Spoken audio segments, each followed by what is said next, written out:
በጌታ በኢየሱስ ክርስቶስ ስም ሰላም ላችኋለሁ። እግዚአብሔር አምላካችን የተመሰገነ ይሁን። ሳምንቱን ጠብቆን ሁላችንም በጤና አሳልፎ ዛሬ ደግሞ በስቤቱ ተሰብስበን እሱን እንድናመልክ ከፍ ከፍ እንድናደርግ እንድናመሰግን እንዲሁም ደግሞ ከእሱ እንድንማር ከቃሉ እንድንማር ወደ እርሱ የሚያስጠጋንን የእግዚአብሔርን ቃል እንድንማር እዚህ ስፍራ ላይ እንድንገናኝ እግዚአብሔር ስለረዳን እግዚአብሔር ስሙ የተባረከ ይሁን።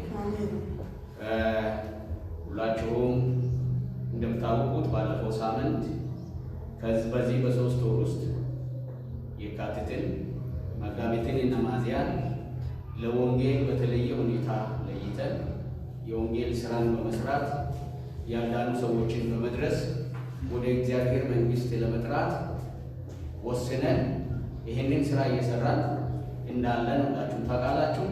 ለዚህ ደግሞ ብቁ የሚያደርገንን የእግዚአብሔርን ቃል መታጠቅ ስላለብን የምንሰራውን ስራ ለይተን ማወቅ እንድንችል ስለ ምስክርነት ተከታታይ ትምህርት ጀምሬያለሁ። ባለፈው ሳምንት የነበራችሁ ሁላችሁም እንደምታውቁት ከማቴዎስ ወንጌል ምዕራፍ 28 ከቁጥር 18 ለሌሎች መመስከር ነው።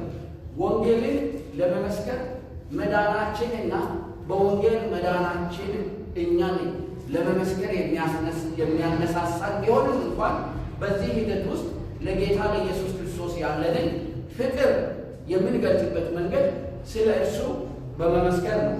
መጽሐፍ ቅዱሳችን በዮሐንስ ወንጌል ምዕራፍ 14 ይዘው ነው የተወለዱት። ስለዚህ ማንም ሰው ከአዳም ዘር የተወለደ ኃጢአት የሌለበት የለም። ከዚህ የተነሳ የእግዚአብሔር ክብር ጎሎታል። ምን ማለት ነው? የእግዚአብሔር ክብር ጎሎታል ማለት ከእግዚአብሔር ተለይቷል ማለት ነው። ሰው ሁሉ ከእግዚአብሔር ተለይቷል። ስለዚህ ይህ ሰው ወደ እግዚአብሔር መመለስ የሚችልበት ብቸኛ መንገድ ወንጌል ነው። ኢየሱስ ክርስቶስ ወደዚህ ምድር በመምጣት በመሞት የሰራው ስራ ለሰው ልጆች ሁሉ መዳን በቂ ስለሆነ እነዚህ የጠፉት ሰዎች ሁሉ ወንጌልን መስማት ስላለባቸው ሰው ሁሉ ከእግዚአብሔር ተለይቶ ስለጠፋ ወንጌል መስበት ሃይማኖት የማን ነው? ወደ እግዚአብሔር መንግስት የሚያደርስ አይደለም። ይህን በደንብ አስረግጠን ልንናገር ይገባል። ለአንዳንድ ሰዎች ክርስትና የማይመቻቸው ከዚህ የተነሳ ነው። በፈረንጆች ክርስትና ኤክስክሉሲቭ ነው፣ ኢንክሉሲቭ አይደለም፣ አካታች አይደለም። ክርስትና አግላይ ነው። ክርስትና ለምን? ሌሎች ሃይማኖቶች፣ ሌሎች ነቢያት፣ ሌሎች የሃይማኖት መሪዎች ጥሩ ትምህርት ያስተማሩ ወደ እግዚአብሔር መንግስት ትምህርታቸው ያደርሳል ብሎ ክርስትና ስለማይቀበል ነው። ከዚህ የተነሳ ለዓለም የሚመች አይደለም፣ አግላይ ስለሆነ ይላል። ሌሎችን ያገላል። ብቸኛ የደህንነት መንገድ ነው ብሎ ይሄዳሉ ክርስቲያኖች። ስለዚህ ክርስትና ለዚህ ዓለም ለመሰባሰብ የጋራ አንድነትን ለመፍጠር አመቺ አይደለም ብሎ ይጠላሉ። ክርስትና እውነት ነው፣ አግላይ ነው። ምንድን ነው የሚያገለው? ብቸኛ የደህንነት መንገድ ኢየሱስ ክርስቶስ ብቻ ነው፣ ሌላ መንገድ የለም ብሎ ስለሚያስተምር ይህንን ክርስትና የሚያስተምረው ከእግዚአብሔር ቃል ነው። ክርስቶስ ብቻ ነው የደህንነት መንገድ። ሰው ሁሉ ጠፍተዋል። የጠፋው ሰው ወደ እግዚአብሔር ዓላማ፣ እግዚአብሔር ወደ ፈጠረበት ዓላማ መመለስ የሚችለው በክርስቶስ ኢየሱስ ብቻ ነው። በክርስቶስ ኢየሱስ ብቻ ነው። ሌላ የድነት መንገድ የለም። ሌላ ሰውን ከእግዚአብሔር ቃል የሚያስታርቅ ማንም የለም። በሰማይ መላእክቶች የሉም። በምድር ላይ ቅዱሳን የሉም። ሁሉም ሰው ወደ እግዚአብሔር መንግስት መግባት የሚችለው በኢየሱስ ክርስቶስ ብቻ ነው። ለዚህ ነው ጌታ ኢየሱስ ክርስቶስ እኔ እውነት፣ እኔ መንገድ፣ እኔ ሕይወት ነኝ፣ በእኔ በቀር ወደ ዓለም የሚመጣ የለም። ክርስትና በዚህ አስተምሮ ላይ የተመሰረተ ነው። በኢየሱስ ክርስቶስ በስተቀር ሰው የሚድንበት ሌላ መንገድ የለም። ሰው ሁሉ የጠፋው መዳን የሚችለው ወደ እግዚአብሔር መንግስት መምጣትና መመለስ የሚችለው በጌታ በኢየሱስ ክርስቶስ በማመን ብቻ ነው። ስለዚህ ለሰው የሚያዝን የጌታ የኢየሱስ ክርስቶስ ፍቅር ያለበት፣ ፍቅሩን ለመግለጥ የሚፈልግ የጌታ የኢየሱስ ክርስቶስን ትእዛዝ ለመፈጸም የሚፈልግ ሰው ስለሌላ ነገር አላውቅም አለ። ይሄ ሰው ኃጢአተኛ ንስሩት ኃጢአተኛን እግዚአብሔር እንደማይሰማና እንደኔ አይነት ዓይነ ስውር እንደማይፈውስ እኔ አምናለሁ አላቸው። እኔ የማውቀው ይሄ ነው ስለምትስሉት ሰው እኔ የማውቀው ይሄ ዓይኔን መክፈቱን ነው የማውቀው ብሎ የተደረገለትን ነገር ለሌሎች ሲናገርና ሲመሰክር ነው የምንመለከተው። ስለዚህ መልእክት የለኝም፣ አልተማርኩም፣ አልሰለጠንኩም ለማለት አይቻልም። ያመንነውና የተቀበልነውን መልእክት ነው ለሌሎች የምናካፍለው። እውቀታችን እየጨመረ ስለ ክርስቶስ የምናውቀው ነገር እየጨመረ እያደግን በሄድን ቁጥር የዛኑ ያህል መልእክታችን ምን እየሆነ ይሄዳል? እያደገ እየሰፋ ይሄዳል። ከዳንበት ቀን ጀምሮ ከኢየሱስ ክርስቶስ ጋር በምናሳልፈው ሕይወት ውስጥ ኢየሱስ ክርስቶስ አዳኝ እንደሆነ፣ ፈዋሽ እንደሆነ፣ ሰላም የሚሰጥ እንደሆነ፣ እረፍት የሚሰጥ ከአብ ጋር የሚያገናኝ የዘላለም ሕይወትን የሚሰጥ ወደ መንግሥተ ሰማያት የሚገባበት መንገድ ብቸኛው እሱ እንደሆነ ለመመስከር መዳን ብቻ በቂ። ስለዚህ ይህ የምስክርነት አገልግሎት የሁሉም የዳነ ሰው አገልግሎት ነው። ማንንም ምን የማያደርግ ወደ ውጭ የማያወጣ ሁሉንም የሚያካትት አገልግሎት ነው። ለምስክርነት አገልግሎት የተለየ የጸጋ ስጦታ አያስፈልግም። የተለየ የጸጋ ስጦታ ወይንም ሌላ አያስፈልግም። የሚያስፈልገው መዳን ብቻ ነው። ስለዚህ ምስክርነትን ባለፈው ጊዜ እንደተመለከትነው የምንመሰክረው ለጌታ ያለንን ፍቅር ብቻ ለማሳየት ሳይሆን ሰው ሁሉም ስለጠፋ ነው። አራተኛው ሐሳብ ምን እንደሆነ ባለፈው ጊዜ እንደሚታስታውሱት ምስክርነታችን ለሰው ልጆች እንዲደርስ እግዚአብሔር የመረጠው መንገድ ስለሆነ ነው የምንመሰክረው። ሮሜ ምዕራፍ 10 ስትመለከቱ ይህንን እንመለከታለን። እምነት ከምንድን ነው ይላል? ከመስማት ነው። መስማትም ከማን ነው? ከእግዚአብሔር ቃል ነው። ካልተሰበከ እንዴት መስማት ይቻላል? ካልተሰበከ እንዴት መስማት ይቻላል? ካልተላኩ ደግሞ ምን ማድረግ እንዴት መስበክ ይቻላል? ካልተሰበከ መስማት አይቻልም። ካልተላኩ ደግሞ መስበክ አይቻልም። ስለዚህ እግዚአብሔር እምነት ከመስማት ስለሆነ ሰው መስማት ያለበት ደግሞ ወንጌል ተሰብኮለት ስለሆነ እግዚአብሔር ሰዎች እንዲድኑ የመረጠበት መንገድ ስብከት ነው። የወንጌል ስብከት ነው። የምስራችን መናገር ነው። እግዚአብሔር የብቸኛ መንገድ ይሄ ነው። ሰውን በርካታ ተአምራትና ድንቅ በማድረግ ወደ ኢየሱስ ክርስቶስ በማምጣት እምነት በሕይወታቸው እንዲኖር ማድረግ አይቻልም። ምክንያቱም መጽሐፉ እምነት ከማየት ነው አይልም። እምነት ከማድነቅ ነው አይልም። እምነት ከምንድን ነው?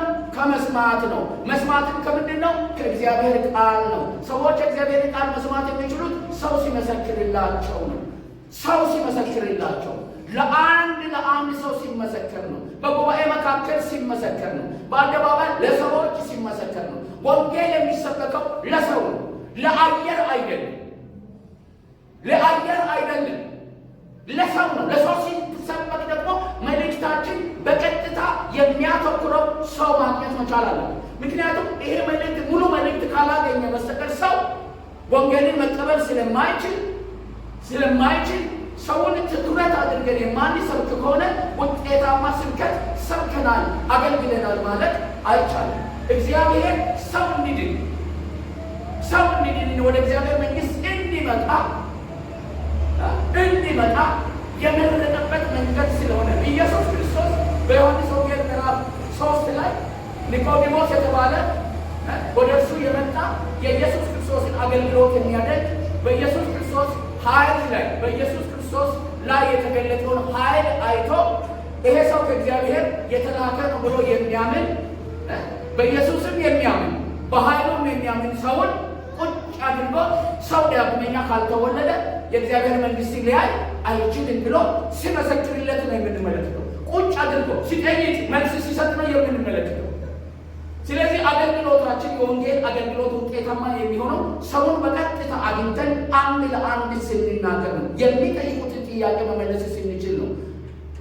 ያ ሰው እግዚአብሔር ወደ ሕይወቱ ያንን እናንተ የምትናገሩትን ቃል በማምጣት ወደ እግዚአብሔር መንግሥት እንዲያስገባው ፍቅር ካለን ጊዜ ሰጥተን ያንን ሰው ወደ ራሳችን አምጥተን ወንጌልን ልንመሰክር ይገባል። ስለዚህ ሌላ የድነት መንገድ የለም። ማንም ሰው በሌላ መንገድ ሊድን አይችልም። መሰበክ አለበት። ስለዚህ መስበክ አለበት። ስለዚህ የዳኑ ኃጢአተኞች ናቸው ይህንን ወንጌል ደግሞ መስበክ የሚችሉ። ማንም አለ መላእክት አይደለም የሚሰብኩት። በሐዋርያት ሥራ ላይ መላእክቶች ኢየሱስ ክርስቶስን ደቀ መዛሙርቶች ከእስር ቤት አስወጥተው ታስረው በነበሩበት ሂዱና ይህንን የሕይወት ቃል ምን አድርጉ ይላቸዋል? ተናገሩ፣ ስበኩ ብሎ እነሱ ሲለቋቸው ነው የምትመለከቱት እንጂ መላእክቶች ሄደው ሲሰብኩ አንመለከትም። ይሄ አገልግሎት የተሰጠው ለዳኑ ሰዎች ነው፣ ለእኔና ለእናንተ ነው። ሕፃን የለም፣ አዋቂ የለም። ሁሉም ኢየሱስ ክርስቶስ እንደሚያድን ለመመስከር ብቁ የሆነ ሰው በዚህ ቦታ ላይ ያለ። ይህንን መላእክቶች አልታደሉ። ቢሰጣቸው ኖሮ ደስ ባላቸው። ምክንያቱም የሕይወት መንገድ ስለሆነ፣ ምክንያቱም ሰዎችን የሚለውጥ ትምህርት ስለሆነ፣ ምክንያቱም ሰውን ወደ ሕይወት የሚያመጣ ከእግዚአብሔር ጋር የሚያስታርቅ አስተምሮ ስለሆነ እነዛ መላእክቶች ደቀ መዛሙርቶቹን ይረዷቸው ነበር፣ አብረዋቸው ይሆኑ ነበር። በታሰሩበት ጊዜ እግዚአብሔር ሲልካቸው ምን ያደርጓቸው ነበር? ይፈቱ ነበር። ጴጥሮስንም ትመለከታላችሁ። ከእስር ቤት አውጥቶ እግዚአብሔር መልአኩን ሲልኮ ሲያወጣቸው። ነገር ግን ወንጌልን አንድም ቦታ ላይ ሰው ወንጌልን የመስበክ ኃላፊነት፣ ወንጌልን የመስበክ መብት፣ ወንጌልን የመስበክ ዕድል የተሰጣቸው የዳኑ ሰዎች ናቸው። ሰው እውቀት ስላለው፣ ሰው ችሎታ ስላለው፣ ሰው ብቃት ስላለው፣ ሰው መጽሐፍ ቅዱስን ስለሚያውቅ ወንጌልን መስበክ አይችልም። ወንጌልን መስበክ የሚችለው ወንጌልን ያመነ በወንጌል የዳነ ሰው ነው። ሰው በጣም በርካታ እውቀት፣ የእግዚአብሔር ቃል እውቀት ሊኖረው ይችላል። ሳይድን ራሱን ለማን ሳይሰጥ ለጌታ ሳይሰጥ ምን ሊኖረው ይችላል?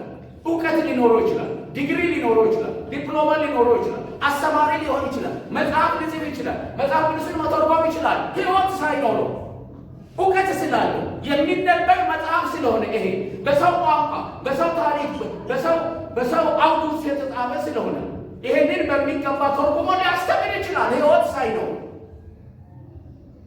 ሳይድን ማለት ነገር ግን መመስከር ኢየሱስ ክርስቶስን ፈጽሞ አይችልም። ቢኮዝ እሱ አልተለማመደም። በራሱ በውስጡ መጽሐፉ የሚለውን ነገር ሊናገር ይችላል። ለእውቀት የሚያጠኑ ሰዎች አሉ መጽሐፍ ቅዱስ።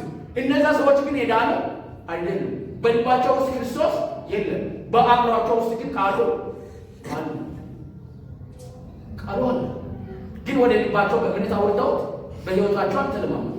እነዛ ሰዎች ኢየሱስ ክርስቶስ ያድናል ብሎ መናገር አይችሉም። ምክንያቱም እነሱ ራሳቸው ምን አለው? አንዳንዱ የዳኑ ሰዎች ናቸው ወንጌልን መስበክ የሚችሉ። ለምን? ልምምዳችንን በሙሉ እኮ ነው ለሰዎች የምናካፍለው። ስናገኝ ጌታን ስናገኝ ያገኘናቸው ልምምዶቻችን፣ እነዛ ልምምዶች ከዚህ በፊት ያላገኘናቸው ያላየናቸው ናቸው። ክርስቶስን በማግኘታችን እና ዳግም በመወለዳችን ምክንያት ከመንፈስ ቅዱስ የተነሳ ሌላ ሰው ሆነን የተፈጠርን መሆናችን እሱ ለሌሎች አስደናቂ ነገር ነው።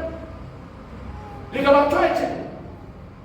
ስለዚህ ይህንን ወንጌል ለመስበክ እግዚአብሔር እድል የሰጠው ለማን ነው? ለዳኑ ሰዎች።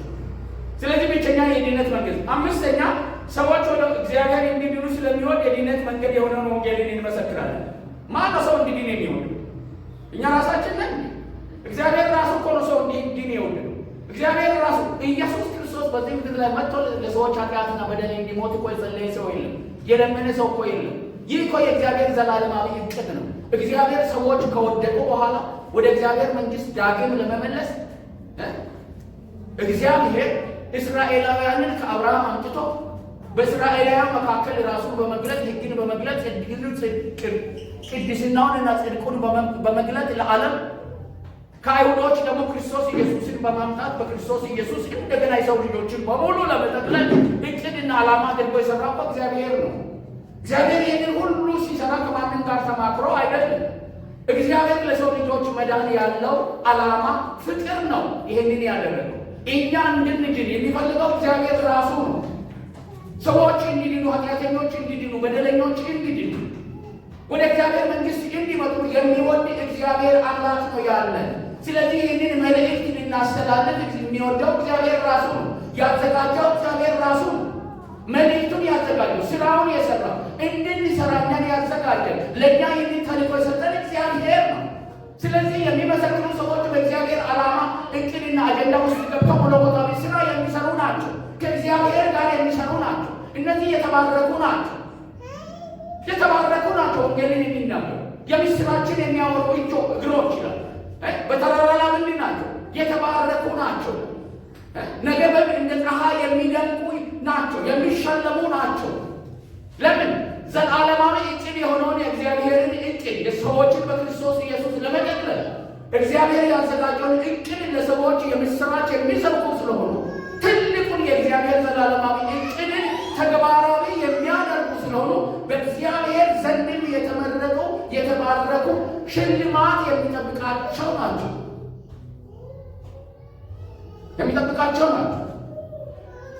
እኛ ወንጌልን ሰብከን እኮ በምድር ላይ ሰዎች በሚድኑበት ጊዜ ሰማይ እኮ በሽብሸባ ነው የሚሞላው፣ በእልልታና በጭብጨባ ነው የሚሞላው። ለምን? ከሚድነው ሰው የተነሳ። ለምን? የዛ ሰው ዋጋ ስለሚታወቅ፣ ዋጋው የኢየሱስ ክርስቶስ ሞት ስለሆነ፣ ያ ሞት ትልቅ ዋጋ ስላለው በእግዚአብሔር ዘንድ የከበረ ስለሆነ እዚህ ቦታ ላይ አሁን የታመመ አይኑ ቢበራ ጆሮ ቢከፈት እግሩ ቢቀጠል እዚህ ቤት ውስጥ ያለው ጭብጨባ ይሆናል አይደል? እልልታ ይሆናል አይደል? እዚህ ቦታ ላይ በሰማይ ግን ያ ጭብጨባና እልልታ አያመጣም። በእግዚአብሔር ዘንድ መላእክቶች ደስ ብሏቸው የሚያጨበጭቡትና እልል የሚሉት ለእግዚአብሔር ምስጋና የሚያመጡት አንድ ኃጢአተኛ ከእግዚአብሔር መንግሥት ውስጥ ሲገባ፣ ከሰይጣን ግዛት ሲወጣ፣ የሰይጣን ምሽግ ሲሰበር፣ ኢየሱስ ክርስቶስ የሞተለት የደሙ ዋጋ ውጤታማ ሲሆን ያን ጊዜ ምን ይሆናል? ደስታ ይሆናል። እግዚአብሔርን ደስ ለማሰኘትና ሰማይን በጭብጨባ ለመሙላት፣ በእልልታ ለመሙላት፣ በስግደት ለመሙላት ወንጌልን ከመስበክ ውጪ ሌላ አማራጭና አገልግሎት የለም። ወንጌልን የሚሰብክ ሰዎች ሲድኑ የዘላለም ሕይወትን ሲያገኙ እግዚአብሔር እጅግ በጣም ደስ ያሰኛል። እግዚአብሔርን ደስ የሚያሰኘው አገልግሎት ይሄ ነው። የዘላለም ሕይወት ሰዎች ሲያገኙ፣ እረፍት ሲያገኙ፣ ከሰይጣን መንግሥት ሲወጣ፣ የእግዚአብሔር መንግሥት ሰዎች ሲፈልሱ ሲገቡ ሲመጡ ያን ጊዜ ምን ይሆናል? ሐሴትና ደስታ ይሆናል። ስለዚህ ነው ወንጌልን መስበክ ያለብን ወገኖች። በዚህ ምድር ላይ ያለ ድነት ሰዎች ሳይድኑ ዕድሜ ልካችንን አገልግለን ከምናልፍ 4 እና 5 2 እና 3 ሰዎች መስክረን ወደ እግዚአብሔር መንግሥት ገብተን አስገብተን ብንሄድ በእግዚአብሔር ዘንድ ክብር አለ። አክሊል የሚያሰጠን ነገር እሱ ነው። ክብር የሚያሰጠን እሱ ነው። ወደ ጌታ ደስታ የሚያስገባን እሱ ነው። ስለዚህ የወንጌል አገልግሎትን የአገልግሎታችን ትልቁና ዋና ትኩረት ማድረግ መቻል አለብን። ብዙ ሰዎች ብዙ ነገር ላይ ነው ሕይወታቸውንና ጊዜያቸውን ገንዘባቸውን የሚያጠፉት። ልንገራችሁ፣ ብዙ ነገር ላይ በርካታ ነገሮች ላይ ነው ጊዜያቸውን፣ ጉልበታቸውን፣ አገልግሎታቸውን ትኩረት የሚያደርጉት። ያ ትኩረት የሚያደርጉት ነገር ግን እነሱንና እግዚአብሔርን ደስ ያሰኝ አያሰኝ ማስረጃ የላቸው። እነሱን ደስ ሊያሰኛቸው ይችላል። አገልግሎት ሊባርካቸው እልል ሊያሰኝ ይችላል። የተቀመጡትን ሰዎች ደስ ሊያሰኝ ይችላል። እልል ሊያሰኝ ስሜታቸውን ሊነካ ይችላል። ግን እግዚአብሔርን ስሜት መንካት ላለመንካቱ ምንም ማስረጃ የለንም ወገኖች። አንድ ማስረጃ ያለን እግዚአብሔርን ደስታ ለማምጣት ለሰዎች ወንጌልን መስበክ ነው። እግዚአብሔር ለዚህ ነው የጠራን። የዳነው እኛ ድነን እንድንቀር አይደለም። እኛ ከዳንበት ጊዜ ይልቅ እግዚአብሔር ደስ የሚሰኘው በእኛ ምክንያት ሰው ሲድን ነው። የኢየሱስ ክርስቶስ የደሙ ዋጋ በከንቱ እንዳይቀር ሰው ሲድን ነው እግዚአብሔር ደስ የሚያሰኘው። ያለንን ሀብትና ገንዘብ አምጥተን እዚህ ቦታ ላይ ብናፈስ እግዚአብሔርን ሰው መስክረን ድኖ ደስ የሚሰኘውን ያህል ደስ ሊሰኝ አይችልም። ቤተ ክርስቲያን በርካታ ሀብትና ብር ብታከማች፣ ህንፃ ብትሰራ፣ በርካታ ሰዎችን ብታሰለጥን፣ ወንጌል ካልተሰራ ተልእኮዋን ተወጣለች ማለት አይቻልም። ስለዚህ የቤተ ክርስቲያን አገልግሎት ዋናው ላልዳኑት ወንጌልን ማድረስና መስበክ ነው። ቤተ ክርስቲያን ስንል መዋቅር አይደለም።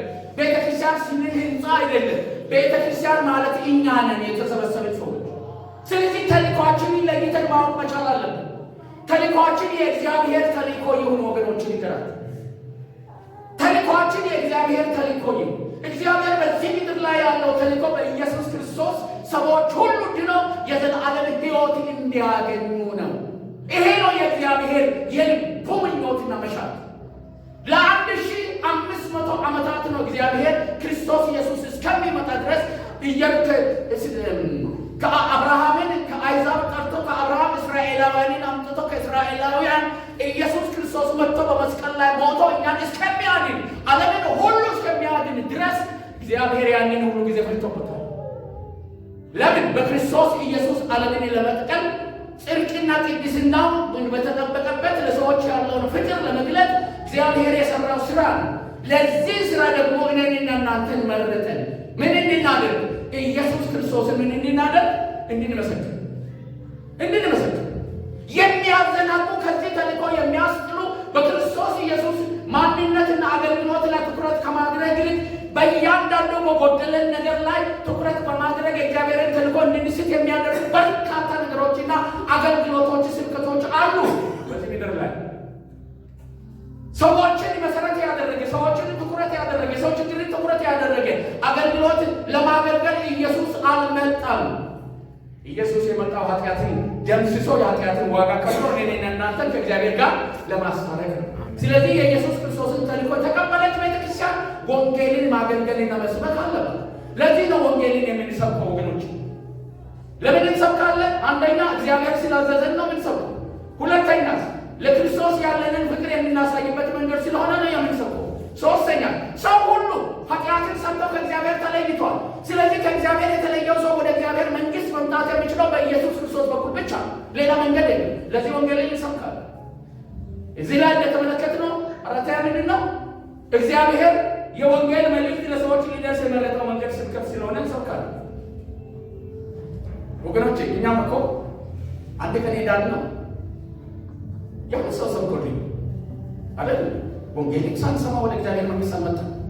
ኢየሱስ ክርስቶስ ያድናል ብሎ አንድ ቀን አንድ ይሄንን መልእክት የሰማ አንድ ይሄንን ኃላፊነት የወሰደ ቤተሰብ ሊሆን ይችላል፣ የቤተ ክርስቲያን አገልጋይ ሊሆን ይችላል፣ መጋቢ ሊሆን ይችላል፣ ወንጌላዊ ሊሆን ይችላል፣ አስተማሪ ሊሆን ይችላል፣ የሚጸልይልን እናትና አባቶቻችን ሊሆኑ ይችላሉ። መሰከሩልንና ዳንን። እግዚአብሔር የተባረከው ይህ መልእክት ወደኛ መጣና ዳንን። ዛሬ ከሌሎች የተለየን ሆንን። እግዚአብሔር ይመስገን። እንደገና ተወለድን። ከእግዚአብሔር ዘር ተወለድን። ከኃጢአተኝነት ወጥተን ወደ ጥልቅ በሆነው ቧንቧ ወደ ኢየሱስ ክርስቶስ ገባን። ሃሌሉያ! ከራስሞች አይደለም። ከኃጢአተኝነት ወጥተን የእግዚአብሔርን መልክ ይዘን የክርስቶስ ኢየሱስ ማንነትን ተቀብለን ድነናል። አንድ ቀን ማን ስለሰበከን? አንድ ሰው ስለሰበከልን። እስቲ አስታውሱ ያንን ሰው።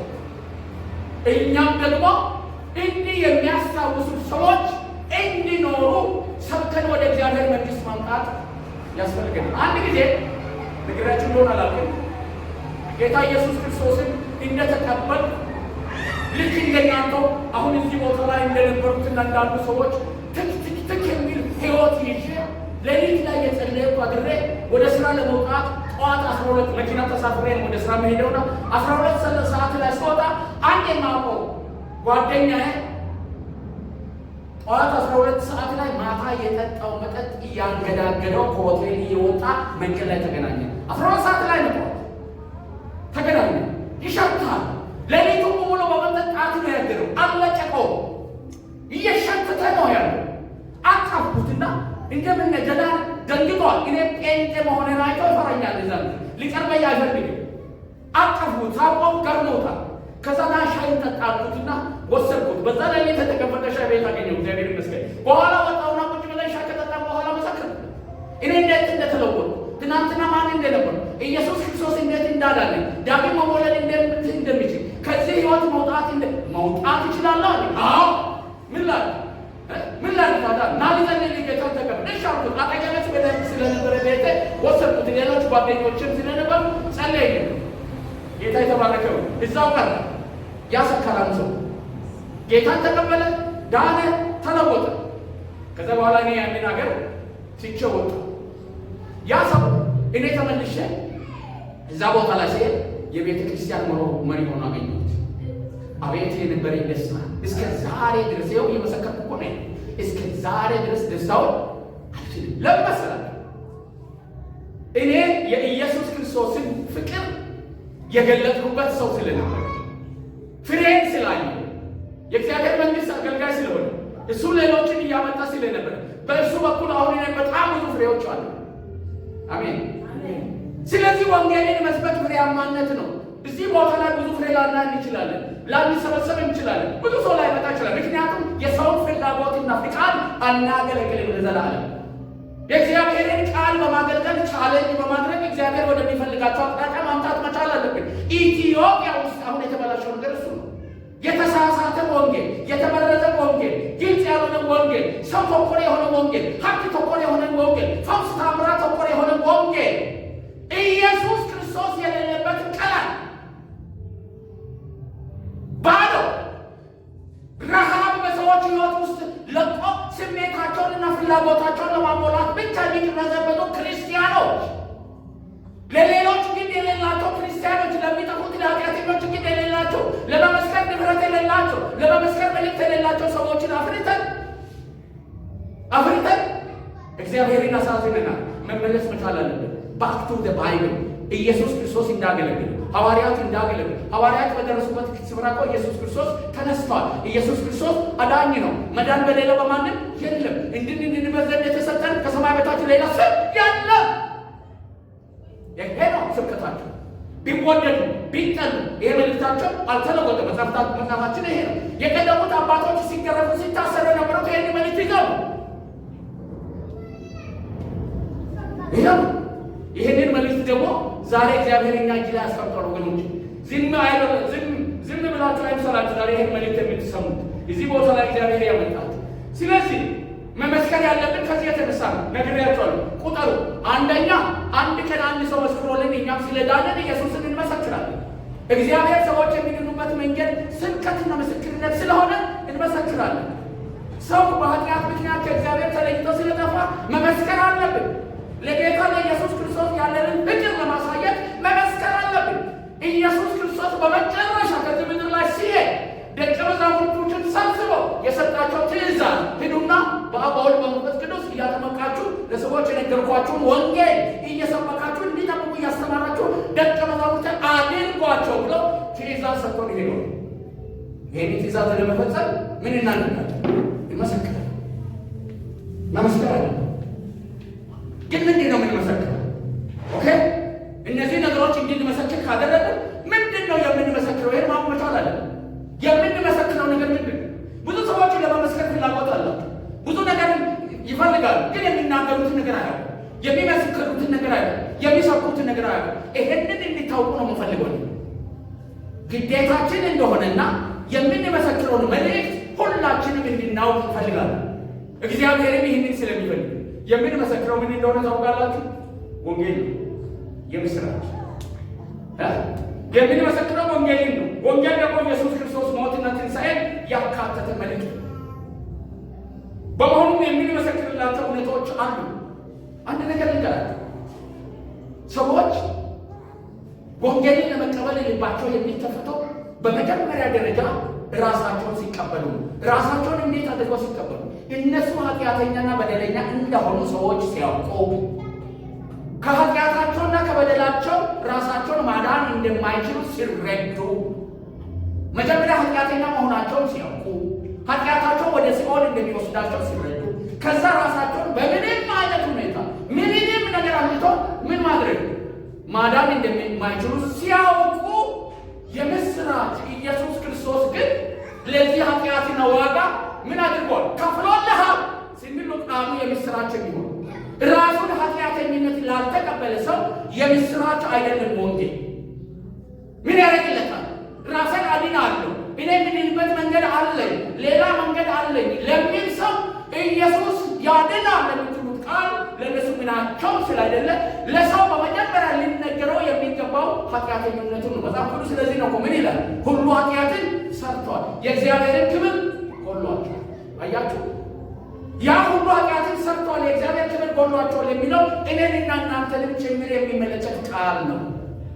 ሰዎችን ብቻ አንተ ኃጢአተኛ ነህ አይደለም የምንለው። እኔም ራሴ ኃጢአተኛ ነኝ፣ ኃጢአተኛና በደለኛ ነኝ። ኢየሱስ ክርስቶስ የከፈለልኝን ዋጋ በማመን ነው ከኃጢአት ዕዳ ነፃ የሆንኩት። አሜን። እያንዳንዳችንም ከዕዳው ነፃ የሆነው ኢየሱስን በማመን ነው። እንዳንተው እኔና አንተ ኃጢአተኛ ነኝ። ነገር ግን የኔ ዕድል አሁን ከጌታ ጋር የሆነው ኢየሱስ ክርስቶስ የከፈለውን ዋጋ በእምነት ስለተቀበልኩ ነው ብለን ኃጢአተኝነቱን ልናሳየው ይገባል። አሽሞንሙነንና ከፍ ከፍ አድርገን ሰዎችን እግዚአብሔር ፊት የሌላቸውን ቦታ ሰጥተን ልናድን ወንጌልን እንሰብክ አይገባም። ስለዚህ አንዱ ነገር ለሰዎች ልንነግራቸው የሚገባው ኃጢአተኝነታቸው ሊሰብክ የሚገባው ይሄ ድፍረት ሊኖረን ይገባል። ምክንያቱም መጽሐፍ ቅዱስ ይደግፈናል። ምን ይላል? ሁሉ ኃጢአትን ሰርተዋል፣ የእግዚአብሔርን ክብር ጎድሏቸዋል። አያችሁ፣ ንጉሥ ኃጢአትን ሰርተዋል። አያችሁ፣ ፕሬዝዳንቱ ኃጢአትን ሰርተዋል፣ ጠበቃው ኃጢአትን ሰርተዋል፣ ባለሀብቱ ኃጢአትን ሰርተዋል፣ ደሃና ምስኪኑ ኃጢአትን ሰርተዋል፣ በረንዳ ዳሪው ኃጢአትን ሰርተዋል። ሁሉ ኃጢአትን ሰርተዋል። የእግዚአብሔርን ክብር ከሰው ሁሉ ምን ሆኗል? ተለይቷል። ስለዚህ የምንመሰክርለትን ሰው እዛ ውስጥ ያለን ገባችሁ? እዛ ውስጥ ያለን ይህ ኃጢአተኝነት ደግሞ በስራ የተደረገ ኃጢአተኝነት ብቻ አይደለም። ከዘር የመጣ ነው። ከአዳም የመጣ ነው። ከአዳም በመወለዳችን የአዳም ዓመት ነው እኛ ጋር የመጣና ከእግዚአብሔር የለየ ከእግዚአብሔር የተለየ ሰው ዘር ስለሆነ በሱ ዘር ላይ ውስጥ ነው ያለው። ስለዚህ ወደ እግዚአብሔር መመለስ መቻል አለብን። ስለዚህ መጽሐፍ ቅዱሳችን የመጀመሪያው ነገር ሰዎች ማወቅ ያለባቸው ምንድን ነው? ሁሉ ኃጢአትን ሰርተዋል፣ የእግዚአብሔርን ክብር ጎድሏቸዋል። ሁለተኛው አንድ ኃጢአተኛ ሰው ሊያድን አንድ ሰው ኃጢአተኛ ሊያድን የሚያመጣ ምንም ሊያደርግ የሚችል ስራ አለመኖሩን ነው። ኤፌሶን ምዕራፍ 2:9 ላይ ሙታን ናችሁ አይደል? በኃጢአታችሁና በበደላችሁ ሙታን ነበራችሁ። ሙታን የሚለው በዚህ ስፍራ ላይ በአካል ላሉት ሰዎች ነው እኮ እየሰበከ ያለው። ስለዚህ የሚናገረው ስለ መንፈሳዊ ሙትነት ነው። መንፈሳዊ ሙትነት ሞት ማለት እኮ መለየት ማለት ነው። ሞት እኮ ከመኖር ወደ አለመኖር መለወጥ አይደለም። ሞት ማለት መለየት ነው። አንድ ሰው ሞተ ሲባል ነፍሱ ከስጋው ምን ሆነች? ተለየች አይደል? ነፍሱ እኮ መኖር ትቀጥላለች አይደለም? ወይ ሲኦል ትሄዳለች ወይም ከእግዚአብሔር ጋር ትሆናለች። ስለዚህ መለየት የሚለው ቃል ምን ማለት ነው? ሰው ምን ይሆናል? ከኃጢአት ከእግዚአብሔር ለይቶታል። ከማን ለይቶታል? ከእግዚአብሔር ለይቶታል። ስለዚህ በሕይወት እያሉ ሙታን ናቸው ወገኖች። በጣም የሚናደንቃቸው አትሌቶች፣ በጣም የሚደነቁ ምኖች አትሌቶች፣ በጣም ዓለም ሁሉ የሚያጨበጭብላቸው ሙዚቀኞች፣ ብዙ ሚሊዮን ሰዎች በቻናሎች በዩቱብ ወይም በኢንስታግራም የሚከተሏቸው ውብ የሆኑ ቆነጃጅቶችና ሴቶች፣ የፊልም ሰዎች፣ አክተሮች፣ ፕሬዝደንቶች፣ የጦር አዛዦች፣ የአገር መሪዎች፣ ቄሶች፣ ጳጳሳት፣ ፓስተሮች ኢየሱስ ክርስቶስ ከሌላቸው ሙታን ናቸው። ድሆች፣ ሀብታሞች፣ ባለጠጎች፣ አዋቂዎች፣ ተማሪዎች፣ ዶክተሮች፣ ፕሮፌሰሮች ኢየሱስ ክርስቶስ ከሌላቸው ሙታን ናቸው። ሞት አንድ ያደርጋቸው። ሁሉም ሰብስበው አንድ ቅርጫት ውስጥ ነው የሚከታቸው። ሞት ከእግዚአብሔር የተለዩ ሙታን ናቸው። እዛ ቅርጫት ውስጥ ነው ያሉት። ቆሻሻ መጣያ ቅርጫት ታውቃላችሁ? ከመንገድ እየተሰበሰበ በመስሪያ ቤት ውስጥ እንደሚቀመጥ ይሄ ሁሉ የሚደነቅ የሚውለበለብለት የሚጨፈርለት በሙሉ ምንድን ነው? ሙታን ናቸው። በምን ምክንያት? በኃጢአታቸውና በበደላቸው ምክንያት። ዘመኑን በሙሉ የጽድቅ ሥራ በእውነት ቢሰሩ እንኳን ሊድኑ ፈጽሞ አይችሉም። ምክንያቱም በዘራቸው ምንድን ናቸው? ሙታን ናቸው። ስለዚህ እነዚህ ሙታን ደግሞ በክርስቶስ ኢየሱስ ነው ሕይወት ማግኘት የሚችሉ። ስለዚህ ይሄ ለሰው ሊነገር ይባል። ሙታን ናቸው። ኢየሱስ ክርስቶስ የሌላቸው ፕሬዝደንቶቻችን ሙታን ናቸው። ኢየሱስ ክርስቶስ የሌላቸው ኢንቨስተሮቻችን ሙታን ናቸው። ኢየሱስ ክርስቶስ የሌላቸው ጄኔራሎቻችን ሙታን ናቸው። ኢየሱስ ክርስቶስ የሌላቸው የዩኒቨርሲቲ ፕሬዝደንቶች፣ አስተማሪዎቻችን ሙታን ናቸው። መጽሐፍ ቅዱስ ይህን ነው የሚነግረን። ስለዚህ ወንጌል ምን ያደርጋቸዋል? ሕያው ሕይወትን የሚሰጥ ወደ ክርስቶስ ኢየሱስ መምጣት መቻል አለባቸው። ሙታን ናቸው ሰው ሁሉ ኢየሱስ ከሌለ ሙት። ስለዚህ ነው ኢየሱስ ክርስቶስ የተወለደው የሞተው ከሞትም የተነሳው የጠፋውን ለማዳን እንደሆነ በትክክል እንነግራለን። አያችሁ፣ ኃጢአተኝነትን እንነግራለን። ኃጢአተኝነታቸውን ለገባቸው ተስፋ ለቆረጡ ምን ይሻለኛል ሲሉ ኢየሱስ ክርስቶስ ለኃጢአትና ለበደሌ አንተን ለማዳን ምን ሆኗል? ሞቶልሃል። ይሄ ነው የምስራች ለሱ። ለሌላው እኮ ይሄ ቋንቋ ምንድን ነው? ሞኝነት ነው አይደል? ለዓለም ሞኝነት ነው አይደለም ወንጌል።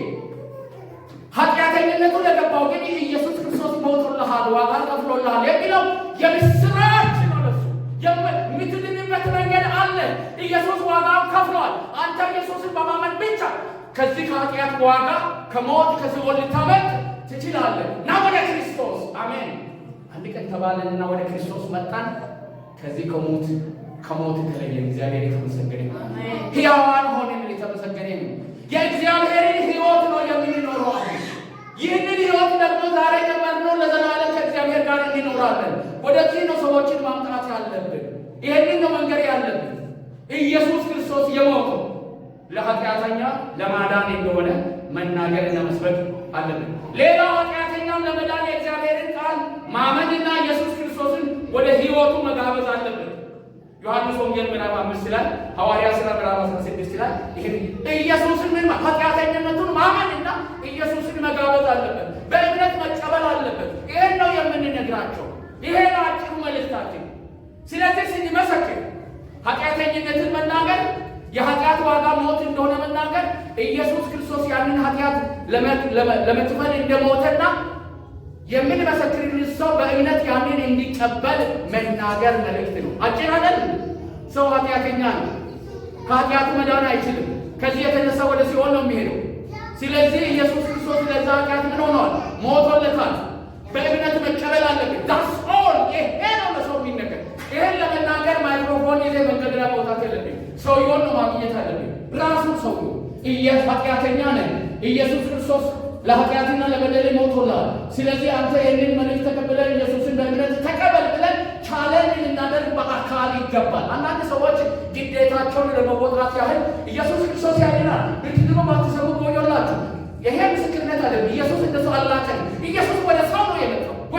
ወይ ወደ ሰው መሄድ አለብን፣ ወይ ወደ ጉባኤ መሄድ አለብን፣ ወይ ወደ ግለሰብ ቤት ጋር መሄድ አለብን። ሰውን ፊት በፊት አግኝተን ነው ወንጌል የምንነግርለት። ምክንያቱም ምላሽ መስጠት አለበት። መልእክት እኮ ነው። ፉል ፓኬጅ፣ ሙሉ የሆነውን ፓኬጅ፣ ሙሉ የሆነውን መልእክት፣ ሙሉ የሆነውን ወንጌል ማመን አለበት። ይህ ሙሉ ወንጌል ምን ይዟል? ምን ይዟል? በመጀመሪያ ሰው ኃጢአተኛ እንደሆነ ይዟል። ከኃጢአቱ ራሱ ማዳን እንደማይችል ይዟል። ይህ ኃጢአት ወደ ሲኦል እንደሚወስደው ይዟል። ለዛ ኃጢአትና በደል ኢየሱስ ክርስቶስ እንደሞተ ይዟል። ስለዚህ ኢየሱስ ክርስቶስን በእምነት መቀበል እንዳለበት ይዟል። እነዚህ ነገሮች ናቸው ዋና ነገሮች። ሌላ ዝባዝንኬ ከሃይማኖት ጋር ክርክር፣ በሌላ ጉዳይ ላይ ጊዜ ማጥፋት አያስፈልግም። ግን ስንመሰክር እንዴት ነው መመስከር ያለብን? መከተል ያለብን መሪዎችን አጠራጥሬ አድርጌ ነግሬያችሁ እንጨርሳለን። በመጀመሪያ ምስክርነትን ስንመሰክር ወገኖች አንድ ነገር ጋር በራሳችን ብቃት ላይ አንታማ። አያቱ እኔ እኮ መመስከር አልችልም የሚል ሰው በራሱ ብቃት ላይ ምን የሆነ ነው? የተደገፈ ሰው ነው። ያለብን በምን ላይ በሙሉ በመንፈስ ቅዱስ ላይ መደገፍ አለብን። አያችሁ ኢየሱስ ክርስቶስ ከመሄዱ በፊት ደቀ መዛሙርቶችን 3 ዓመት በሙሉ ነው ያስተማራቸው። እውቀቱ አላቸው። እውቀት ስላላቸው ሄደው እንዲሰብኩና እንዲያስተምሩ ግን አልፈቀደላቸው። ምን አላቸው? ኃይልን እስከምትቀበሉ ድረስ ምን ሁኑ? ኃይልን እስከምትቀበሉ ድረስ ምን ሁኑ? በኢየሩሳሌም ምን ሁኑ? ጠብቁ አለ። በኢየሩሳሌም ላይ ጠብቁ። ምን እስከምትቀበሉ? ኃይል ያስፈልጋል። ያም ኃይል የመንፈስ ቅዱስ ኃይል ነው። በመንፈስ ቅዱስ ኃይል ላይ ተደግፈን ነው ወንጌልን የምንመሰክረው። በእውቀታችን ላይ አይደለም፣ በችሎታችን ላይ አይደለም፣ በብቃታችን ላይ አይደለም። ምክንያቱም መልእክቱ የሰው ልጅ መልእክት ሳይሆን የእግዚአብሔር መልእክት ነው። እግዚአብሔር የሆነው መንፈስ በሕይወታችን ውስጥ ሲሞላ ሲገባ ማንንም ሳንፈራ ሐዋርያት እንዳደረጉት በሸሹት ሰዎች ፊት ቆሞ እናንተ የሰቀላችሁት ክርስቶስ ኢየሱስ ነው፣ ይህንን ተአምራት ያደረገው ኢየሱስ ክርስቶስን እመኑ፣ በኢየሱስ ክርስቶስ ዳኑ ያሉት እኮ ኃይልን ስለተሞሉ ነው፣ መንፈስ ቅዱስን ስለተቀበሉ ነው። ስለዚህ አገልግሎታችን የወንጌል አገልግሎት መደገፍ ያለበት በምን ላይ ነው? በመንፈስ ቅዱስ ላይ ነው። በራሳችን ላይ አይደለም የምንደገፈው። በመንፈስ ቅዱስ ላይ መደገፍ አለብን። ሁሉ ጊዜ መንፈስ ቅዱስን መጋበዝ አለብን። በአገልግሎታችን ከኛ ጋር መንፈስ ቅዱስ እንዲሆን እንዲረዳን፣ እንዲያግዘን በጸሎታችን መንፈስ ቅዱስን መጋበዝ መቻል አለብን። ወደ ሕይወታችን ወደ ራሳችን አልችልም፣ ጌታ ሆይ አፈትም ነኝ፣ እኔ መናገር አልችልም፣ እውቀት የለኝም፣ ችሎታ የለኝም፣ ብቃት የለኝም፣ ብናገር እንኳን ውስንነት ያለብኝ ሰው ነኝ። ጌታ ሆይ ምን አድርገኝ? ኃይልን ስጠኝ፣ በመንፈስ ላይ እደገፋለሁ ማለት አለብን። ሁለተኛ ግልጽ በሆኑ የእግዚአብሔር እውነቶች ላይ ማትኮር አለብን። ግልጽ በሆኑ ማስረጃ ባላቸው እውነቶች ላይ ማትኮር አለብን። ልማዳዊ በሆኑ ሰዎች በሚያነሷቸው ሃይማኖታዊ ጉዳዮች ላይ ማትኮር ፈጽሞ የለንም። ሃይማኖታዊ ክርክር በማድረግ አሸናፊ ሆነን ለመመለስ አይደለም የምንወጣው ወገኖች፣ አድምጡኝ በደንብ። ወንጌል ስንሰብክ አሸናፊ ለመሆን አይደለም። የኛ አሸናፊነት የሚገለጠው ወንጌልን በመንፈስ ቅዱስ ኃይል ሰብከን ሰዎች ሲድኑ ነው። የኛ ሃይማኖት የተሻለ የኛ ሃይማኖት እውነተኛ እንደሆነ ለማሳየት አይደለም የምንወጣው። የሃይማኖት ውድድር የለብንም። እኛ ጉዳያችን ከኢየሱስ ክርስቶስ ጋር ነው። አሜን።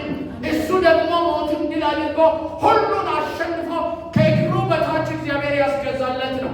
በክርክር አይደለም እናሸንፍለት። እሱ ሞትን አሸንፏል። አሜን። ጌታችን እኮ ድል ያደረገ ክርክር የለም ከማንም ሃይማኖት ጋር። እንደሱ አይነት ጌታ የላቸው። ድል ያደረገ ያሸነፈ መቃብርን የፈነቃቀለ ጌታ ያለው ሃይማኖት ከክርስትና በስተቀር በምድር ላይ የለም። ይህ ያልበቃቸው በዚህ በኢየሱስ ክርስቶስ ስራ ላይ የሚጨማምሩና የሚደጋግሙ ሰዎች የተሳሳቱ ናቸው። ሙሉ ወንጌልን የሌላቸው ናቸው። ኢየሱስ በቂ ነው፣ ከኢየሱስ በቀር የሚያድን የለም ብሎ የሚያምኑ ሰዎች ናቸው እውነተኛ ሰዎች። ስለዚህ ክርክር ላይ ወይንም ግልጽ ባልሆኑ ሃይማኖታዊ ጉዳዮች ላይ በክርክር ጊዜያችንን እናጠፋ ፈጽመው አይተባል። ግልጽ የሆነውን የእግዚአብሔርን ቃል ነው መናገር ያለብን። ሐዋርያ ሥራ ምዕራፍ 8 እና 35 ላይ ይህንን ማግኘት ትችላላችሁ። ሶስተኛ ክርክሮችን ማስወገድ። ስለ ሰው ኃጢአተኝነት፣ ስለ ኢየሱስ ክርስቶስ ሞትና ትንሣኤ፣ ስለ ደሙ ኃይል ላይ ነው ማትኮር ያለብን። አሜን። ትኩረታችን ይሄ ነው። ሰው ይሄን ሲሰማ ነው የሚድነው። ስለ ሰው ኃጢአተኝነት፣ ስለ ኢየሱስ ክርስቶስ ሞትና ትንሣኤ። ወገኖቼ ሞትና ትንሣኤ የደሙ ኃይል ደግሞ እኛን ከኃጢአተኝነት ነፃ እንደሚያወጣን። የማን ኃይል? የጌታ የኢየሱስ ክርስቶስ የደሙ ኃይል። እሱ ከ2000 ዓመታት በፊት ያፈሰሰው የደሙ ኃይል ዛሬም ይሰራል። ዛሬ ሰዎችን ይለውጣል፣ ለሰዎች ኃይልን ይሰጣል። ይህ ደግሞ የሰዎችን ሕይወት ምን ያደርጋል? ይለውጣል። አንድ ነገር ልንገራችሁ። እኛ ቆመን ወንጌልን ስንመሰክር ከዛ ሰው ጎን ማን እንዳለ ታውቃላችሁ? መንፈስ ቅዱስ አለ። እሱን ስለ ኃጢአተኝነት እየወቀሰ በውስጡ ምን ይላል መሰላችሁ? ይህ ሰው የሚናገረው እውነት ስለሆነ ምን አድርግ? ተቀበል ይለዋል በውስጡ። ይህ ብቻ ነው የደህንነት መንገድ ይለዋል። ስለዚህ ብቻችንን አይደለም የምንመሰክረው። ከማን ጋር ነን? ከመንፈስ ቅዱስ ጋር ነን የምንመሰክረው የምንናገረው። ስለዚህ ወንጌልን ከመናገር ዝም ሊያሰኘን የሚችል ምንም ኃይል የለም። እግዚአብሔር ይመስገን ለዚህ አገልግሎት በመመረጣችን ጌታ የተመሰገነ ይሁን። ሌላ አራተኛ ጳውሎስ በወንጌል ስብከቱ ወቅት እንዳደረገው የእግዚአብሔርን ኃይል ብቻ መጠቀም መቻል አለብን። የማንን ኃይል? የእግዚአብሔርን ቃል ብቻ መጠቀም መቻል አለብን። መጽሐፍ ቅዱስን ብቻ መጠቀም መቻል አለብን።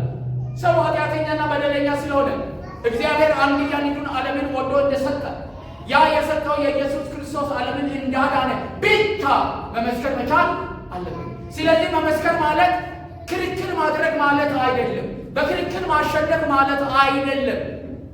መመስከር ማለት የሰውን ኃጢአተኝነት መናገር፣ የሰውን ኃጢአተኝነት መናገር፣ የኃጢአትን ዋጋ ሞት እንደሆነ ከሲኦል እንደሆነ መናገር፣ ለዛ ደግሞ ኢየሱስ ክርስቶስ ምን እንደሆነ ኢየሱስ ክርስቶስ ለኃጢአትና ለበደል እንደሞተ መናገር፣ መዳን በኢየሱስ ክርስቶስ በስተቀር ሌላ ምንም የሚያድን ነገር እንደሌለ መስበክና መናገር። ስለዚህ ለሰዎች ልብ ነው የምንናገረው ደግሞ በመንፈስ ቅዱስ ላይ ተደግፈን ስለሆነ ሰዎች ይህ ብሎ ከሰሙን ቃሉ ወደ ውስጣቸው እንደሚገባ ማመን መቻል አለብን። ምስክርነት ማለት ወገኖች አንድ ነገር ልንገራችሁ። ምስክርነት ማለት መስክረን ሰው መዳን ማለት አይደለም። ማዳን የማን ነው? የእግዚአብሔር ድርሻ ነው። የእኛ ድርሻና ፋንታ አይደለም። ምስክርነት ማለት ትክክለኛውን መልእክት ለሰዎች ማድረስ ማለት ነው። ትክክለኛ መልእክት ማለት አሁንም ደጋግሜ እናገራለሁ። የመጀመሪያ መልእክት ሰው ሁሉ በኃጢአትና በበደሉ ምክንያት ከእግዚአብሔር ተለይቶ ጠፍቷል። ስለዚህ ራሱ ማዳን አይችልም። ለዚህ ነው እግዚአብሔር ኢየሱስ ክርስቶስን የኃጢአታችን የበደላችን ዋጋ እንዲከፍል እንዲሞት ያደረገው። ስለዚህ የኢየሱስ ክርስቶስ ሞትና ትንሣኤ በእምነት በመቀበል ከኃጢአተኝነት መዳንና ወደ እግዚአብሔር መንግሥት መግባት ይቻላል። ይህንን ያደረገ ሰው የትኛው ሃይማኖት ውስጥ ይሁን የዘላለም ሕይወትን ይወርሳል። አሜን። እዚህ መጥቶ በመሰብሰቡ ምክንያት አይደለም። በየትኛውም ቦታ ላይ ሆኖ ይህንን መልእክት የተቀበለ ሰው ያመነ ሰው ከኢየሱስ ክርስቶስ የታረቀ ሰው ኢየሱስ ወደ ሕይወቱ የገባ ሰው የዘላለምን ሕይወት ይወርሳል። አሜን። ስለዚህ የወንጌል አገልግሎት ይሄ ነው። እንግዲህ ወገኖች ባለፈው ሳምንት ለምን እንደምንሰብክ ተነጋግረናል። ለምንድን ነው የምንሰብከው? እኔ በደንብ እንድትሰሙኝ እንደ ተማሪ በደንብ እንድትሰሙኝ ነው የምፈልገው። የምንሰብከው እግዚአብሔር ስላዘዘ ትእዛዝ ስለሆነ ኢየሱስ ክርስቶስ መውደዳችንን ምን በመመስከር ስለሚገልጽ ምን ይላል? ብትወዱኝ ትእዛዜን ጠብቁ። ትእዛዙ ምንድን ነው? ሂዱና ዓለምን ስበኩ፣ ያልዳኑ ሰዎችን ስበኩ አይደለም። ይሄንን ትእዛዝ የማይፈጽም ሰው ኢየሱስዬ ሞቼልሃለሁ፣ ተቃጥዬልሃለሁ አንተ የብል ነው ውሸት። ትወደኛለህ? ሂድና መስክር። የኢየሱስ ትእዛዝ ትወደኛለህ? ምን አድርግ? ሂድና ያድናል ብለህ ሞተን ተናገር። ያ ነው። ሌላ መንገድ የለም። ሰው አሁን የሚድንበት መንገድ የለም። ይሄ የሚርመሰመሰው ሙት ሁሉ ሙታን በሙሉ መጽሐፍ ቅዱስ ነው የሚናገር። ምን አይደለም ያሉት በኃጢአትና በበደላቸው ሙታን የሆኑት ሰዎች የሚድኑበት ሌላ መንገድ የለም። ይህንን ወንጌል ከመስበክ ውጭ ፍቅር ካለን ለሰዎች ለወንድሞቻችን፣ ለቤተሰቦቻችን፣ ለእህቶቻችን፣ አጠገባችን ላሉ ለሰራተኞቻችን፣ ለአገልጋዮቻችን፣ ለአለቆቻችን ይህንን እውነተኛ መልእክት ካላደረስን ፍቅራችንን የምንገልጽበት ሌላ መንገድ የለም። ይህንን ስናደርግ ለምንመሰክርላቸውም ሰዎች ያለን ፍቅር እንገልጻለን። እንዲሁም ደግሞ ለምንመሰክረው ለኢየሱስ ክርስቶስም ፍቅራችንን የምንገልጽበት ስጦታ ነው። አሜን። ከስጦታ ሁሉ ውድ ስጦታ ለሰዎች ወንጌልን መስጠት ነው። ሰሞኑን አንድ የፍቅር ሳምንት ይባላል። የፍቅር ሳምንት ሳይሆን የፍቅር ቀን ሳይሆን የዝሙት ቀን ነው። የፍቅር አማዎች ቀን የሚል ዓለም የሚያከብረው የዝሙት ቀን ነው። የሞት ቀን ነው። ሰዎች በናፍቆት የሚጠባበቁት ቀን ነው። ስጦታ የሚሰጣጡበት ቀን ነው። አበባ ነው የሚሰጣጡት። ዋና ስጦታው አበባ፣ ሌሎች ስጦታዎች ማለት እኔና እናንተ ግን ለሰዎች ምን እንስጥ? ምንድን ነው ያዘጋጀነው ስጦታ? ለምን ወዳቸው? ለምን እናፍቃቸው? ሙታን ለሆኑት፣ በአካል ለሚንቀሳቀሱ፣ በመንፈስ ሞቶ ከእግዚአብሔር ለተለዩት አንድ ስጦታ እንስጣቸው። እሱ ምንድን ነው? ወንጌል ነው። አሜን። ወንጌል ነው። አሜን። እስከ ዛሬ ጀምሮ እንሂድ። ይህንን ስጦታ ይዘን ጠቅልለን ይዘን በልባችን ይዘን ወስደን በልባቸው ላይ እናስቀምጥ። አሜን። እግዚአብሔርን ደስ እናሰኘዋለን። ዛሬ እውነተኛ መንገድ የሚነግርህ ማን ነው የሚሉ በጣም የሚቅበዘበዙ በጣም በርካታ ሰዎች አሉ። ድፍረታቸውን አይተን፣ ሩጫቸውን አይተን፣ የምላሳቸውን ከባድነት አይተን የፈራናቸው ሰዎች ኢየሱስ ክርስቶስን ስንመሰክር እንደምን ሲቀልጡ፣ እንደ ቅቤ ሲቀልጡ እናያለን። አሜን። ለምን ነው የሚቀልጡት? የእግዚአብሔር ኃይል ያቀልጣል። አሜን። ኃይል ያቀልጣል። ኃይል ያቀልጣል። እኔን አቅልጦኛል። እኔ ሁለት ነገር የሚናገር ሰው ነበር። በልጅነቴ የተማርኩትን የእግዚአብሔር ቃልና ዓለማዊውን ንግግር አንድ ላይ በማድረግ ሰዎች ኢየሱስ ክርስቶስን ይዘው ወደ እኔ እንዳይመጡ እጅግ በጣም መከላከል የሚችል ሰው ነበር። አይደለም። አንድ ቀን ግን አገኘኝ ጌታ። አሜን። አገኘኝ መንገድ ላይ ጓደኛዬ እናቱ ሞታ ላጽናና ሲሄድ እሱ እኔን ያጽናናኝ። ተዋቂ እሷ ሄዳለች። አሁን አንተ ድሮ ጌታን የምታውቅ ሰው ጌታ የመጣ እኔ ልመስክርልህ አለ። እኔ አንተ እንደገና ልመስክር እና አሁን ንስሐ ትገባለህ ፕሮግራም አለኝ ይዘ እንዲህ አገጨን ይዞ ቀጥ ብዬ ምንም አንድ ቃል ሳልናገር ሄጄ ተንበረከኩ። ያ አፍ ሁሉ የት እንደገባ አሜን። አንበረከከኝ እግዚአብሔር። ከዛም በኋላ ለጌታ የተንበረከከ ከዛው ቀረው። እግዚአብሔር የተባረከ አሜን። አራሳት የሚያጭቀ ዓለም ላይ ሆኜ ጌታው ያትመልሰኝም አቃተኝ እኮ ዓለም ገደለችኝ፣ መውጫ እኮ አጣው፣ መመለሻ እኮ አጣው እላለሁ፣ ሳክሬም እላለሁ፣ ቅሜም እናገራለሁ። እግዚአብሔር ያን ቀን አገኘኝና መለሰኝ። እግዚአብሔር የተመሰገነ ይሁን። ዛሬ እንደዛ የሚጮሁ ድምፆች ይሰማኛል ልቤ ውስጥ ወገኖቼ፣ እናንተ የምትደርሱበት ቦታ የሚጮሁ እንደዚህ እግዚአብሔር ሆይ አንተ ወደ የት ነህ? እውነተኛ መንገድ የት ነው ብሎ የሚናገሩ ሙስሊሞች እንደዚህ የሚናገሩ ኦርቶዶክሶች፣ እንደዚህ የሚናገሩ ካቶሊኮች፣ እንደዚህ የሚናገሩ ኢአማንያን መልእክት የሚያስፈልጋችሁ ዙሪያችሁ ላይ አሉ። በቤተሰቦቻችሁ መካከል አሉ። በመስሪያ ቤቶቻችሁ አሉ። ይህንን ስጦታ ስጧቸው፣ ኢየሱስ ክርስቶስን። አሜን። ይህንን አድርገን ወደ ጌታ ቤት ብንሄድ በቃ ይበቃናል። ጸጸት አይኖርብን። ይበቃናል። ኢየሱስን ማግኘታችን አይበቃንም? ኢየሱስ የኛ መሆኑ አላሳረፈንም? ወገኖች አይበቃንም? የዚህ ዓለም ሕይወት አይበቃንም? አረከንም? ሰላም ሰው ባጣበት፣ እረፍት ሰው ባጣበት፣ መውጫ መግቢያ ባጣበት፣ ነገር ሁሉ ብሎ ስጋት ባለበት በኢየሱስ ክርስቶስ ላይ ሆነን ለሽ ብለን የምንተኛው እንቅልፍ አይበቃንም? ወገኖች ምን ይሁን ነገር እንዴት ይሁን ቤተሰቦችን ልጆችን እንዳይጥል አድርግ ለሚል ሰው ሁሉ ረፍት ባጣበት ጌታ ሆይ ሁሉን አንተ ተረከብ ብላችሁ ተኝታቸው የሚታድሩ ወገኖች መተኛት ላቃታቸው ኢየሱስን እናድርስ። አሜን። እዚህ ቦታ ላይ እግዚአብሔር አምጥቶ ይህንን አገልግሎት በሁለት ዓላማዎች የምናገለግለው ከዚህ የተነሳ ላመኑት ልክ እንደናንተው እውነተኛ የሆነውን ሕያውን የእግዚአብሔርን ቃል ምን ማድረግ መመገብ። ኢየሱስ ክርስቶስ እንዳደረገው አስታጥቀን ደግሞ እግዚአብሔር በሕይወታችሁ ስላለው ዓላማ ብቁ እንድትሆኑ በማድረግ ወደ ወንጌል አገልግሎት ማሰማራት። እዚህ ላላቸው ሁለተኛ ላልዳኑት በአካባቢው ላሉት ለሙታን ይሄንን ኮንዶሚኒየም ለሞሉ ሙታን 48 ሺህ ነው 45 ሺህ እንደዛ አካባቢ ቤት ነው ያለው። በዛ ውስጥ 4-5 ሰው ብትቆጥሩ እጅግ በጣም በርካታ ህዝቦች አሉ። ከነዛ ሰዎች ውስጥ 0.001% ኢየሱስ ክርስቶስን አላገኘም። ሙታን ናቸው። የሙታን ጉባኤ ነው። ይህ የሙታን ጉባኤ መፍረስ መቻል አለበት። አንድ ጊዜ እግዚአብሔር አንድ ነገር አሳየኝ። በጣም ይገርማቸዋልና እስር ቤት ነበር። እስር ቤቱ በአጥር ነው የታጠረው። የታጠረው አጥር ውስጥ ሰዎች ቁጭ ብለዋል። በመካከል ለብዙ ዓመታት ነው የተቀመጡት።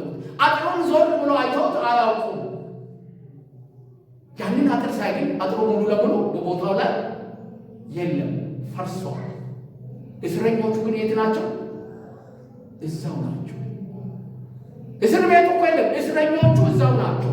አእምሯቸው ግን ስለሆነ ስለታሰረ ለብዙ ዘመናት እስር ቤት ውስጥ ስለቆዩ ከዛ ቦታ ላይ መንቀሳቀስ አልቻሉም።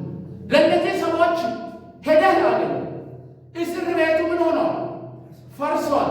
አጥር የለም፣ ነፃ ወጥታቸዋል። ሄደህ ብለህ ተናገር አለ። ያ መልእክት ያስፈልጋቸዋል። ኢየሱስ ክርስቶስ የሰው ልጆችን ኃጢአት ሁሉ ከዛሬ 2000 ዓመታት በፊት ምን አድርጓል? ዋጋ ከፍሏል። ዛሬም በተከፈለ ኃጢአት ታስሮ ያሉ ሰዎች አሉ። ለእነሱ ኢየሱስ ዋጋ ከፍሎልሃልና ነፃ ውጣ፣ በእምነት እሱን ተቀበል ብሎ የሚናገር አዋጅ ነጋሪ ያስፈልጋል። ምን መነገር? አዋጅ ነጋሪ። ነፃ ነህ፣ ኢየሱስ ሞቶልሃል። ከዚህ በኋላ በኃጢአት ተጠያቂ አይደለህም። በእምነት ኢየሱስ ክርስቶስን ተቀበል። ወደ ሕይወት ውጣ፣ ወደ ነፃነት ውጣ፣ ወደ ሰላም ውጣ፣ ወደ እረፍት ውጣ። ሃሌሉያ! ይሄ ነው መልእክታችን። ይህን አድርገን እንሂድ ወደ ጌታ።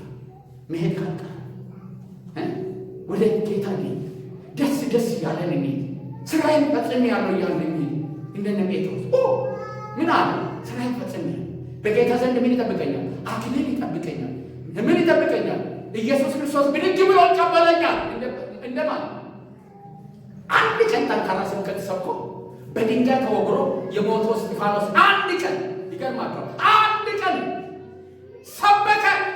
እስራኤላውያን በተሰበሰቡበት በድንጋይ ተወግሮ ምን ሆነ? ሲሞት ኢየሱስ ክርስቶስ ከዙፋኑ ብድግ ብሎ ተነስቶ ተቀበለው። ጌታዬን አየዋለሁ፣ ሊቀበለኝ ከአባቴ ዙፋን ተነስቶ አለ። ከማን ተነስቶ? ከዙፋኑ ተነስቶ አለ። ልክ እንደዛው ኢየሱስ ክርስቶስ ተነስቶ የሚቀበለን ሰዎች እንድንሆን እንፈልጋለን። ወንጌልን እንስበክ። እግዚአብሔር የተመሰገነ ይሁን። ወገኖች ይሄ ነው ቻሌንጅ። በቃ እንስበክ። ለዚህ ነው የምንኖረው። ግርግር አታብዙ፣ ሩጫ አታብዙ። ምንም የምንጨብጠው ከዚህ እውነት ውጭ የሚበልጥ ነገር ከየትም ቦታ የምናመጣው ነገር የለም። ይሄንን እውነተኛ መልእክት ይዘን ወደ ሙታን እንሂድ። ብርሃን ይዘን ወደ ጨለማ እንሂድ። ትንሽ ሻማ ጥቂት ጨለማ ውስጥ እጅጉን ታበራለች። ወገኖች ልንገራችሁ፣ እዚህ ቦታ ላይ ስለተሰበሰብን በመንፈሳዊ ሕይወትና በእግዚአብሔር ቃል እውቀት ልንበላለጥ እንችል ይሆናል። ራሳችንን ትንሽና ትልቅ አድርገን ልናይ እንችል ይሆናል። ያም ትክክል ባይ፣ ነገር ግን በምንኖርበት ማህበረሰብ መካከል ትንሽ ሻማ ነን የምንል እኛ ጨለማ በበዛበት መካከል፣ በቤተሰቦቻችን መካከል፣ በዘሮቻችን መካከል፣ በምንሰራበት መካከል እኛ ብርሃን ነን። አሜን። ያ ብርሃን ግን ብዙዎቹን ምን ያደርጋል? ሁሉም ወደ ብርሃኑ ነው የሚመጣው። አሜን። ከጨለማ ነው የሚወጣው። አሜን። እናንተ የዓለም ብርሃን ናችሁ። ብርሃኑንም ጨለማ ሊያሸንፈው አልቻለም። ይሄ ብርሃን እግዚአብሔር ብርሃን ነው ይላል። ጨለማ በእርሱ ዘንድ የለም። ኢየሱስ እኔ የዓለም ብርሃን ነኝ ይላል። እንዲሁም ደግሞ እናንተ የዓለም ብርሃን ናችሁ አላቸው።